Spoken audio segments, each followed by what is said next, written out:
Hello everyone, welcome back. I'm Bumi, and today we are watching the Rodent tier list by TierZoo. This one was suggested to me by Mocha Butterfly over here. So yeah, rodents.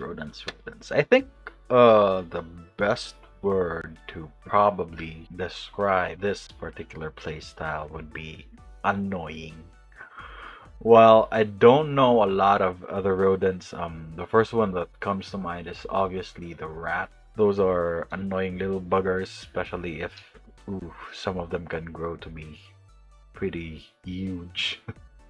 I've seen a lot of huge rats crawling about near our house before, so yeah. Those are really terrifying and they can practically get to anywhere. I don't know if that's more indicative of their like intelligence, but yeah, let's see. What other rodents can I think of? I believe chipmunks are rodents. What else? What else? God damn it. Obviously the mouse. Oh man, I'm blanking out.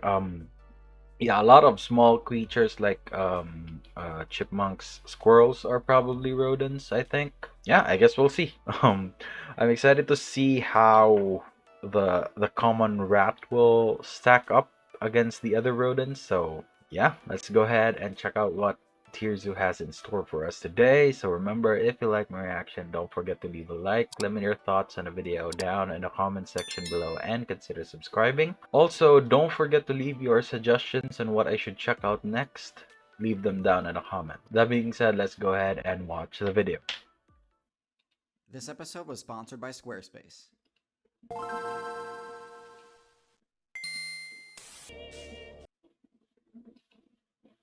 This episode was sponsored by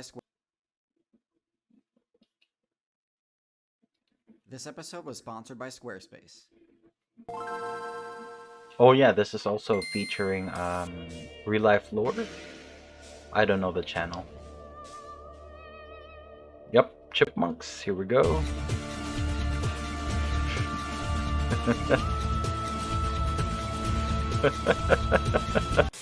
The Cretaceous Balance Patch nerfed a lot of the top builds, but I don't know what it is about cats. It's just so funny whenever they get confused. one of the builds that managed to get through unscathed was the Rodent. They survived by using a weak but versatile and intelligent generalist playstyle. But with the dinosaurs out of the way, they began to diversify into a bunch of different niches. Oh yeah, we have. What was that? Let me go ahead and check that But out with the again. dinosaurs out of the way, they began to diversify into a bunch of Yep, we got beavers, we got rats, gophers. Yep, different niches and just a incorporated lot wide of variety of different rat strategies into their varieties. playstyles. Some of them were kind of janky, to be honest, but many of them have stood the test of time to become a mainstay of the current meta. Rodents all have one attribute in common: their signature incisor teeth, which, while not very useful in combat, can deal severe damage to structures. Ooh, Making the most of this ability griefers. is a core component of rodent gameplay. Rodents are on the weaker side when it comes to combat, and most stick to the evasive generalist strategy, relying on their intelligence stat and special abilities to remain competitive. Yep, I thought so.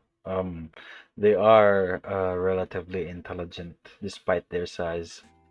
Master That is why no, I don't think that's the reason why they're used as they're basically one of the more common animals used in experiments.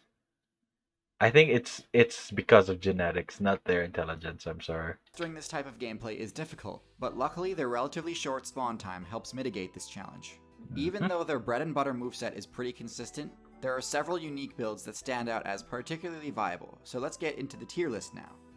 Now, I hear that, well, when you get bit by a rat, it can cause a lot of different problems, especially because they are disease carriers. I think just like the bats, they are one of the few like animals that can properly cultivate different bacteria and viruses. So I'm guessing that's the main problem and not some type of venom, right?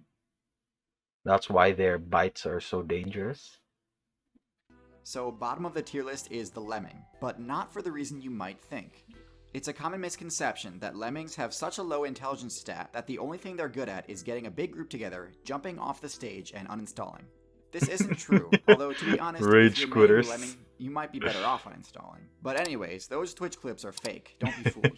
The actual lemming Captain playstyle D. is only slightly more effective though. It revolves entirely around hoping that the Blizzard World event Whoa, happens that's and a creates the deep good snow time biome. lapse. If it happens, lemmings can use it as cover and build extensive tunnel networks through the snow. But if not, lemmings have zero defensive options and end up getting bodied left and right to the point where their player base drops hard until the next big snowfall. As we all know, rising wait, global what was that? temperature base drops hard until the next Near extinction every 3 to 5 years. big Damn. snowfall. As we all know, rising global temperatures are making snow biomes disappear across many servers. Yep. And so this already pretty unviable strategy is becoming even less viable as Nerf. the meta progresses towards getting wetter and more tropical. Moving on up the tier list, we have the capybara. The capybara is Ooh, the capybaras. The more recently known chill animals. at an awkward place in the meta, in that it hasn't quite spent enough evolution points to actually get much use out of its bulkiness. This is because, unfortunately, their home server is the Amazon rainforest, which is also the home server of many of the most powerful S-tier predators in the game, such as the harpy eagle, caiman, and jaguar, all of which have no problem dealing enough damage to bring down a capybara. Aww. Their main method of defense is hiding underwater, which works against aerial builds like the harpy eagle, but is a pretty terrible strategy against the vast majority of predators crocodiles. in the rainforest. Anacondas, jaguars, and caimans all thrive in the aquatic biome, and hiding underwater won't do you any good against them. To move up in viability, I recommend boosting your defensive stats even further, or spend some evolution points unlocking at least some sort of solid damage dealing ability. Also in D tier, I'm placing the naked mole rat. The naked mole rat is unique in that it's the only mammal to ever unlock the social ability. But to be honest, as cool as that is, the naked mole rat uses it quite poorly and doesn't really benefit much from implementing RTS tactics into its gameplay. Yes, naked mole rats have a queen, workers, and drones, just like you social insects.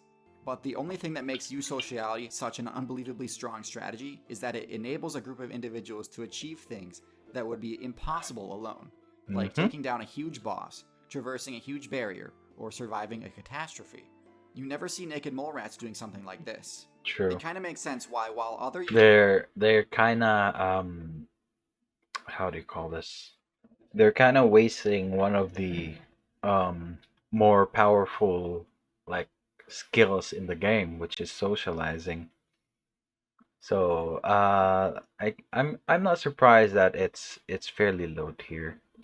Social creatures live on almost every single terrestrial server, naked mole rats are confined to just a small area in Africa. Sure, they do have the coveted cancer resistance ability, but spending points to unlock an extremely rare power that benefits the individual makes no sense when playing as a eusocial colony. True. Your abilities should serve the colony, not the colony's units. The one impressive thing they do achieve is creating a large base, but there are other rodents who do this better, like the next contender on this list. Jumping up to C tier, we have the beaver, one of the most well-known builder classes in the entire game. This is where it becomes important that a rodent's teeth deal high damage to the environment. Beavers have iron-reinforced teeth that can be used to bring down trees. This is optional, by the way. I'm gonna say that that's not like literal iron, right? Like a shell of iron. It's just the mineral itself in the teeth, making them more durable. Like all rodents, their teeth have a passive regeneration ability that mitigates loss of durability. But this also means that if they don't continuously use them, they'll eventually become overgrown and deal damage to the user. Anyways, the reason it's like one of the boars that grows its tusks all the way back to its head. Resources they gather are used to construct dams in rivers. This serves as their home base and main method of defense. Once fully completed, it works great, but the strategy does have its drawbacks that keep the beaver out of the higher tiers. For one, beavers are very vulnerable while their dam is still under construction. They have no good method of defense if they're caught in the open. Even their iron teeth don't deal enough damage to truly deter a predator. And carrying large amounts of mats through the woods makes stealth very difficult to maintain. Beavers also don't have much recourse if the river their base is located in freezes and becomes uninhabitable, as they only get a mobility bonus in liquid water. In B tier, we've got the prairie dog, the rodent that does social play the right way. Like lemmings, they create elaborate tunnel systems, But unlike lemmings, they do it in the ground, which is permanent, instead of the snow, which is transitory. They aren't eusocial. Each prairie dog is an individual player with free control. But they do all work together to protect each other by keeping watch and using team chat to warn each other when a carnivore player is nearby. They have no other defensive abilities, but somehow this strategy makes the matchup nearly impossible for builds like the Coyote and Hawk to actually catch them. It doesn't do the greatest job against stealth though, so owls and snakes can still be problematic for them. Also in B tier we have the ultimate jack of all trades for the low weight class meta, the rat. The rat. Whoa. Rats don't have any single oppressive... B tier? Wow, I did not expect that, especially since they come in very high numbers. I was hoping at least high A tier. Moves or abilities, but their high intelligence stat makes them extremely adaptable and has let them establish a foothold in basically every single server in the game. Their ability to function in a wide variety of diverse situations makes them a nightmare for new players to deal with, and their rodent teeth allow them to bypass barriers that would be impassable for most builds. Yep, true. Rats rose to popularity. We've had to here in our home, plus in my grandfather's home, we basically have to repair a lot of rat damages. I could even remember that some of the nights when I was usually when it's summertime, back when I was in like middle school. Well, middle school in US terms, but we call it grade school here. So we normally spend our like summer months over at my grandparents' house. I recall a lot of nights where we just basically sit in the living room because their house is designed like it's basically one whole a big living room, right? There are no walls, at least on the ground floor. There are no walls dividing anything, just like a cabinet. So we would basically spend like a night just waiting in the living room with our I don't know how to classify the gun. It's basically an air gun but still it has a small like metal bullet. It doesn't use combustion, of course. Like I said, it's an air gun, so you gotta pump it out. So yeah, we spend a lot of nights there trying to shoot rodents if they don't get to the mouse traps. Rats specifically. In the meta because of their ability to stow away on the ships humans used for fast travel, and then wreak havoc on islands that they stopped at. Island metas are always more casual, and the players there tend to have a lot less matchup experience than mainland builds, and so they are easily defeated by experienced and adaptable invasive builds like rats. Rats are a solid choice for any experienced player, because while they have no downright overpowered abilities, their highly versatile playstyle can be a nightmare in the right hands. This is why you see so many rat mains in the outside Hall of Fame. In A tier, we have a build very similar to the rat. Ratatouille and Stewart. Resource gathering skills, the squirrel. Squirrels are some of the best arboreal builds in the game. Squirrels. Having the highest arboreal movement bonus of all time. This enables them to evade attacks with ease, and lets them access highly intelligent as well to reach without the flight ability. But beyond that, they also have a uniquely strong matchup against humans. I've got Outside's best lore specialist here to tell you about it. Hey guys, so whether you expected it or not, squirrels are one of modern man's greatest enemies. They can chew through electrical wires and cables with ease, and they love doing it, which makes squirrels the most frequent cause of power outages in America. Really? They're capable of infiltrating power stations by tunneling beneath them, and then they'll bypass plastic animal guards with ease, squeeze through small spaces, and chew through whatever wire insulation they come across. Just one single squirrel in 2015 knocked out a substation in San Francisco that shut down power to 45,000 homes. Wow. So basically, if we're looking at the rat for being a menace to like localized areas, i.e. homes and smaller communities, squirrels terrorize the bigger parts of the servers. So yeah, if you're looking at like small communities, you got the rat problem, and then if you're looking at like citywide issues, we have the squirrels.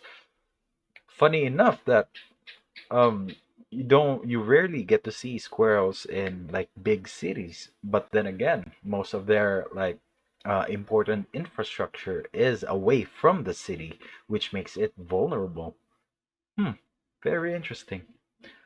I guess this is what Mocha was referring to, that causes a lot of issues. So if you want to learn more about what these ferocious little creatures are capable of, come and check out my video next after this one. Now, the top tier rodent is unique in that it's the only purely defensive Right. based build I've Let's ever see rated what as you top got. tier. The porcupine, a build with such a high Oh, defense the level that even the most powerful porcupine. predators in the game have terrible matchups against it. Quill Wow, I ability did deals not damage to expect any that. player whose attacks make contact. This is just hilariously effective against builds that rely on the move bite or swipe to deal damage. While the initial damage from quills isn't terribly high, Oh, wow. Is that a dog? This guy? Damn, he really went at it. This guy too. So I'm guessing the quills don't have any like poison, right? It's just pure like piercing damage. God damn it. When did I start talking game terms in um TierZoo videos? But that's the that's the easiest way I could explain things. Damn, I feel sorry for this guy. every subsequent bite or swipe attempt while the quills are still embedded deals higher and higher damage. Return Meaning damage. that unless you have a support class that can remove the quills, they can be a death sentence. Ooh, They have remarkably high lifespans because of this. So if you're looking to play as a class that 27 can do years. basically whatever it wants without worrying about attacks from most of the cast, Porcupine is your best bet. The only things that can really pose a threat to them are disjointed weapons and projectiles. But overall, Porcupines are one of the most well-protected builds of all time. Normally, I'd recommend maybe relocating some of their defensive stats towards intelligence. But in this case, it seems that their mid-level intelligence, low mobility, and low stealth do the job just fine. Mm-hmm. In a lot Max of ways, having a defense. high intelligence stat is crucial to surviving in the Actually, current it meta. wasn't max. But for some things, having a high level of experience is no longer required. Like, Here for we example, go. web design. Squarespace's intuitive website builder Squarespace. means you don't need to have any experience to create amazing-looking websites. Squarespace Come enables on. you to create beautiful websites that can showcase Give us the your link. work, sell products and services of all kinds, promote your business, and much more. Whatever you want to make online, make it with Squarespace. Mhm. Head to squarespace.com/. Here we go. Again, guys, this is an old video.